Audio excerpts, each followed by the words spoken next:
Bonjour à tous, aujourd'hui nous nous retrouvons au Théâtre historique de Pézenas, en Languedoc, avec un invité d'honneur, en la personne de François Morel. François Morel, c'est une belle surprise de vous retrouver en cette fin d'année à Pézenas, au Théâtre historique. Est-ce que c'est une ville que vous aviez déjà visitée? Jamais, je ne suis jamais venu à Pézenas. Évidemment, je la connais un peu de réputation, grâce à Molière, évidemment, puisqu'on sait que l'illustre théâtre a commencé ici, et que ça a été extrêmement important pour son parcours. Alors j'ai joué Molière, donc je me suis un peu intéressé.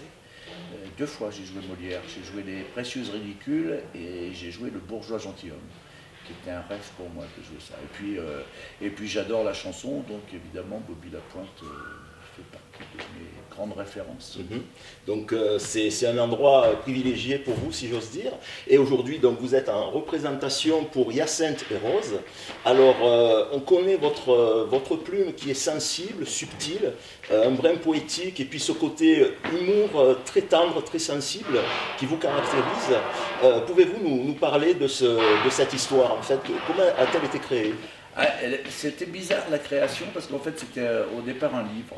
C'est un peintre qui s'appelle Martin Jarry et qui m'avait entraîné dans son atelier pour me montrer des grands portraits de fleurs qu'il avait fait.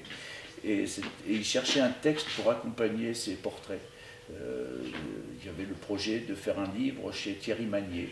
Et donc ça m'a beaucoup plu de voir ces peintures. Je me suis dit que c'était dommage que le plus grand nombre ne puisse pas les voir. Et puis j'avais dans le fond de la tête une idée de grands-parents. Je voulais écrire sur des grands-parents que j'ai un peu inventé, parce que moi j'ai pas connu vraiment mes grands-parents, j'ai juste connu une grand-mère qui ne ressemble pas à Rose, parce que Rose je l'ai décrite toute grosse, alors que là, ma grand-mère c'était un fil de fer. Mais enfin, donc j'ai quand même raconté cette histoire-là. C'est-à-dire, je suis parti d'un exercice un peu littéraire, je me suis dit, je vais essayer d'associer une fleur à un souvenir d'enfance. Et donc chaque fleur était associée à un souvenir d'enfance. Il se trouve qu'un soir, à la sortie du livre, on a fait une lecture. C'est un moment où je travaillais avec Antoine Salaire. Je lui ai demandé si vous pouvez m'accompagner pour rendre la lecture plus agréable, voilà, qu'il y ait un peu de musique. Et puis, quand on l'a présenté en public comme ça, sans l'avoir beaucoup travaillé, on s'est rendu compte que le texte avait des vertus dramatiques, que les gens étaient émus, riaient, etc. Je me suis dit, c'est dommage de ne pas approfondir la question et d'en faire un vrai spectacle. Donc j'ai essayé de... En fait, cette histoire-là, c'est une enfance à la campagne, un enfant qui grandit un peu sous nos yeux, entre son grand-père communiste et sa grand-mère catholique.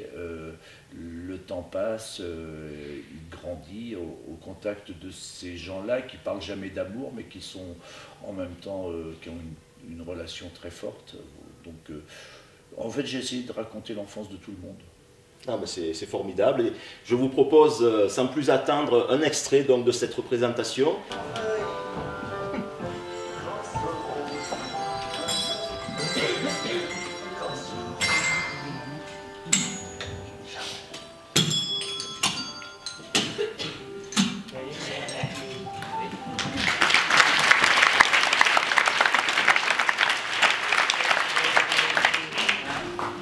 Alors voilà, vous commencez par Bleu Ciel. D'accord, oui. Après, ça déroule, ça déroule. En revanche, il y a un petit problème, il n'y a pas le grand Ré. Ah. Il y a le petit Ré, Do, Ré, Mi, Fa. Le grand Ré, je n'ai pas trouvé. Vous avez cherché? J'ai cherché partout. On ne peut plus annuler, de toute façon. Parfait, vous l'éteindre. Je vais éteindre le phono, puis après... D'accord.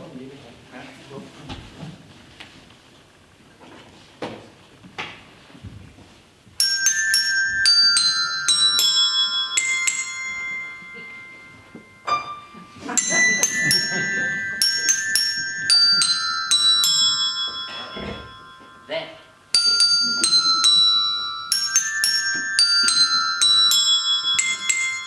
Grand Ré.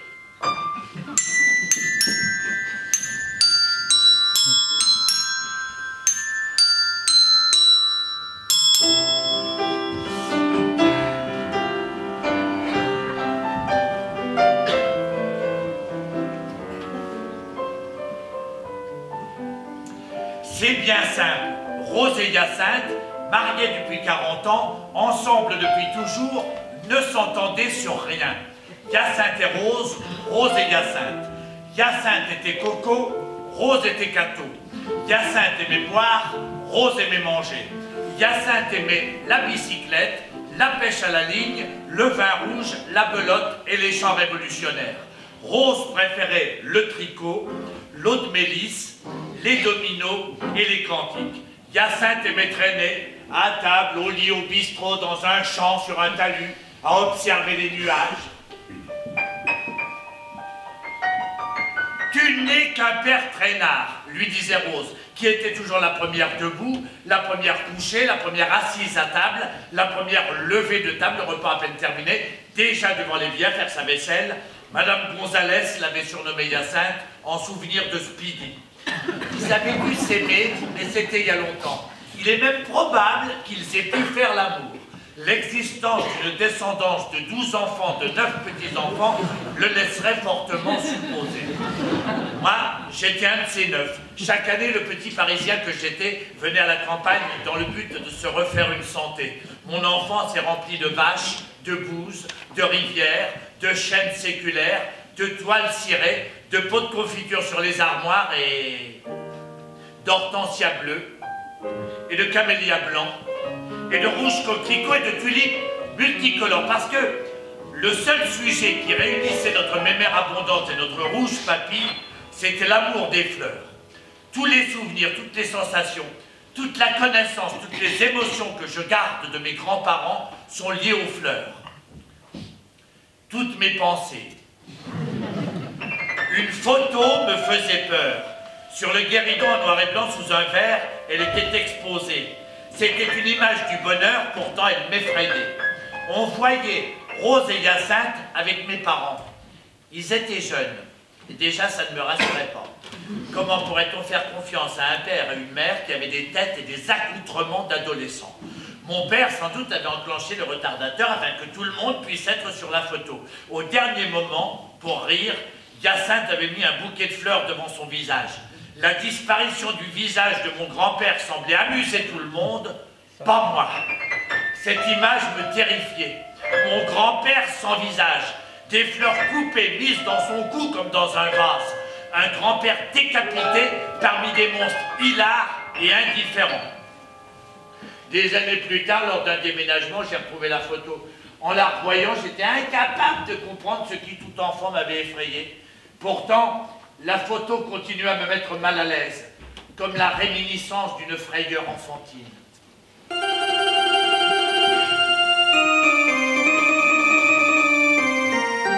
Donc, comme vous le disiez, vous êtes accompagné au piano par Antoine Salaire.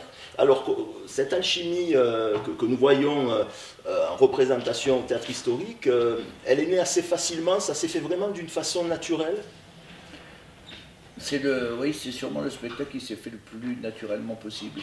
Aussi parce qu'on a une complicité importante avec Antoine depuis plusieurs années.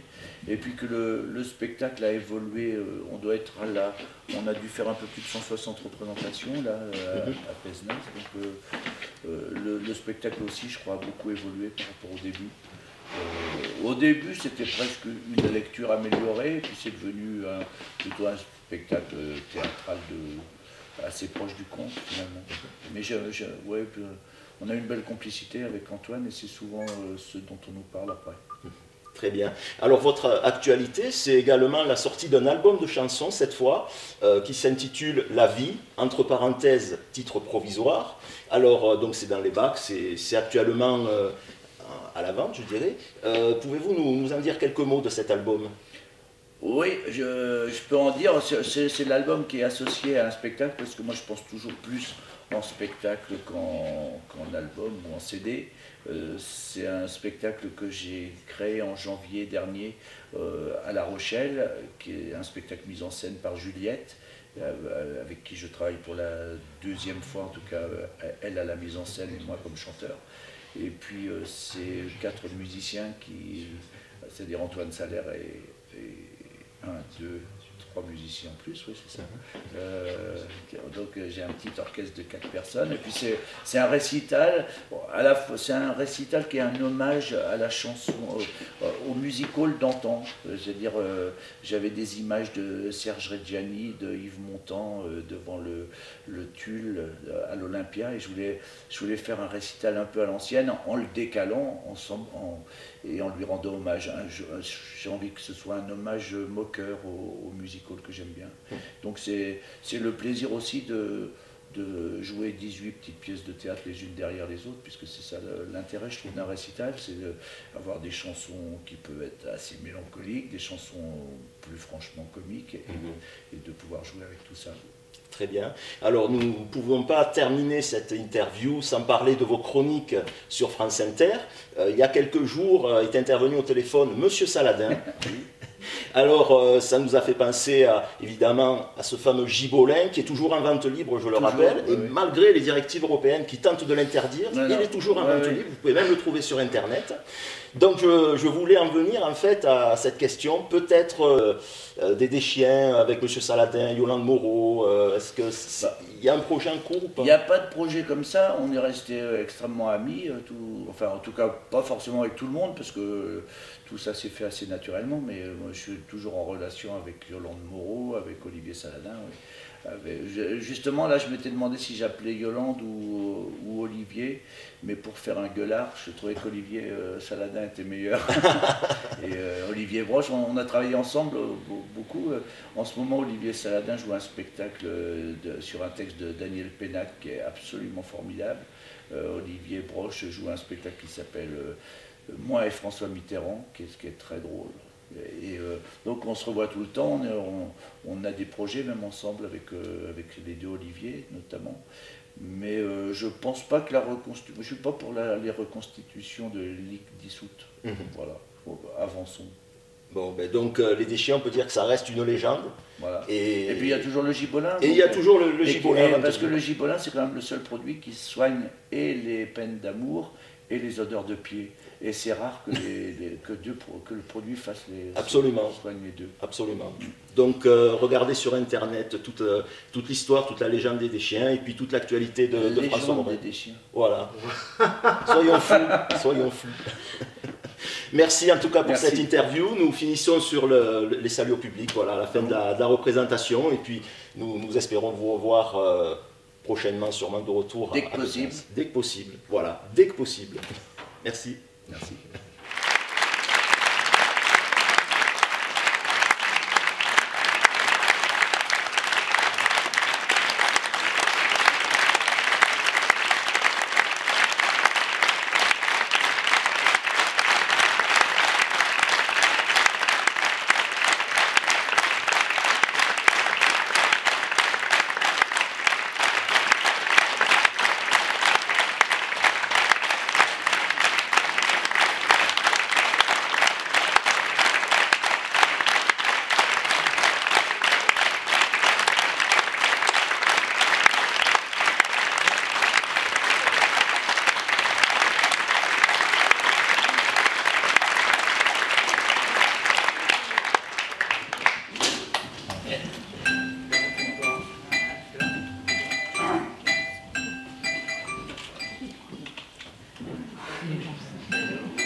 Discrètement, si c'est là que je commence, je vais en mettre Poser une question. C'est pas la peine de souligner que j'ai pas une maîtrise absolue de l'instrument. Oui, vas-y. Si, oui. Je ne demanderai plus rien, du tout. Mettre une gommette, et puis voilà.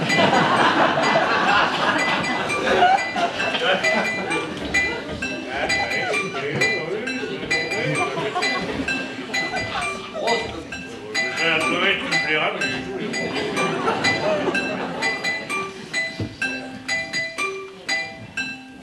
Je vais choisir ma gommette maintenant.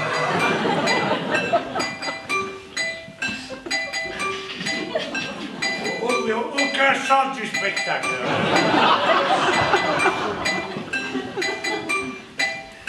Ça y est, je suis énervé. Voilà. J'ai même plus envie de jouer. C'est si grave.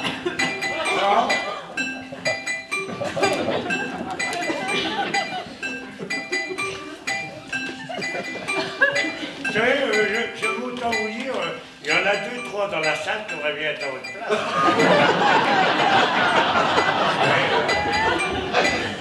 Il y a des écoles de musique dans toutes les régions. Je vous le dis quand même. Hein. Vous êtes sur un siège éjectable.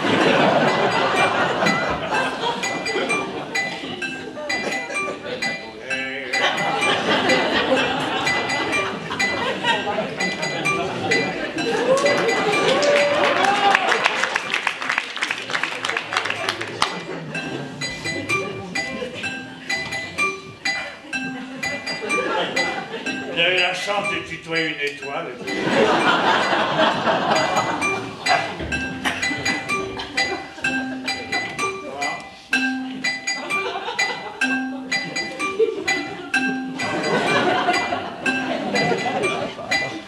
Oui, ben je commencerai quand je voudrais, mais...